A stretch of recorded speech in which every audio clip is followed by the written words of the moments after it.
College, a time in one's life that is filled with stress, fun, and excitement. In the midst of taking rigorous classes, meeting new people, and getting involved with the community, it can be easy to look over something as simple as getting enough sleep per night. As a current college student myself, I know how difficult it can be to try and get a decent amount of sleep per night. But what exactly are the effects of not getting enough sleep? Well, first of all, the condition of not getting enough sleep on a nightly basis can be defined as the condition of sleep deprivation. Then, you have partial and total sleep deprivation. Partial sleep deprivation is the condition of not getting enough sleep, while total sleep deprivation is the process of getting no sleep, or better known as an all-nighter. Many studies have linked the lack of sleep to the degradation of cognitive function. What is cognitive function, you ask? Well, cognitive function can be described as activities in the brain that lead to acquiring knowledge or information. Examples would include reasoning, memory, attention, and language. Additionally, memory can be classified into two subcategories: direct associative and relational memory. The ability to make associations between items learned together can be described as direct associative memory, while the ability to make associations between items learned separately can be described as relational memory. According to the National Sleep Foundation, 7 to 9 hours of sleep is what is recommended for people aged between 18 and 25. Okay, I know what you're thinking. I might not get this much sleep per night, but I know plenty of people that do. Well, if we look at colleges around the nation, we see that this always isn't the case. Two different studies conducted at separate colleges, one in the north and one in the south, show that the percentage of people receiving quality sleep was below the optimal level. Getting quality sleep is a major problem at these two universities, and it is not unreasonable to extrapolate this data to all colleges across the United States. Alright, so we've determined that college students across the United States aren't getting enough sleep. But why is this even important? Well, let's start with the effects of sleep deprivation on attention. One study used the Psychomotor Vigilance Task, or the PVT, to explore this relationship. The PVT is a test of how fast participants can respond to a visual stimulus. This study showed that sleep deprivation measured by cumulative sleep debt, or cumulative wakefulness excess, increased, the average number of lapses in the PVT increased as well. Another study using the same PVT test demonstrated similar results, administering it to people who received 4, 6, or 8 hours of sleep per night for 14 nights. As expected, those who received 8 hours of sleep per night performed the best, while those who received 4 hours of sleep per night performed the worst.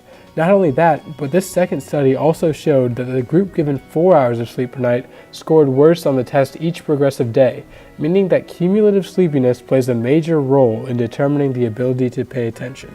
Alright, next up, memory. I mentioned earlier the difference between relational and direct associative memory, but here's an example for you to try yourself. Each object is associated to 2 letters. Try to memorize these pairings.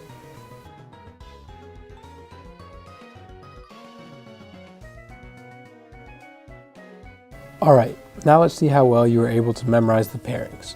Try to remember the letters associated with each picture. How did you do? This test that you just completed was a test of direct associative memory. Okay, this time try and tell me the other letter that was associated with the letter on the screen. How did you do this time?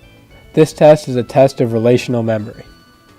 One study trying to determine the relationship between lack of sleep and memory uses tests similar to this one, except with faces instead of letters. One group of people was given a nap after memorizing the pairings while the other group was not. In both tests, the group that received the nap performed better. Another study trying to determine the same relationship used the Digit Symbol Substitution Task, or DSST, to participants who received 4, 6, or 8 hours of sleep per night. The DSST is a test in which participants match digits from 1 through 9 to symbols. The results of this test show that the amount of sleep given per night is directly associated with the number of correct responses in the DSST. Throughout the 14-day period, those who received 6 or 8 hours of sleep reported steady or increasing results, while the 4-hour sleep group showed significant deterioration each progressive day. Finally, we have the relationship between lack of sleep and reasoning. One study investigated the relationship between sleep deprivation and problem-solving skills by conducting a serial addition/subtraction test, or known as the SAST. The SAST is a timed task in which the subject must complete 50 mental arithmetic computations. In this study, participants were given either 4, 6, or 8 hours of sleep for 14 days or no sleep for 3 days. Those given 6 and 8 hours of sleep per night received significantly higher scores than those who received less sleep.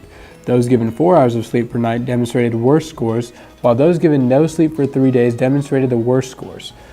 The implications of this study suggest that it is possible for sleep-deprived college students to get stuck in a loop of making poor decisions because of the degradation of reasoning, resulting in an even greater degree of sleep deprivation.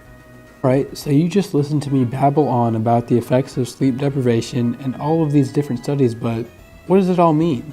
Although lack of sleep can often be overlooked, sleep deprivation causes the breakdown of cognitive function, shown by the various studies in this video. Data suggests that the majority of college students are not getting enough sleep. Therefore, the problems associated with sleep deprivation are becoming increasingly relevant.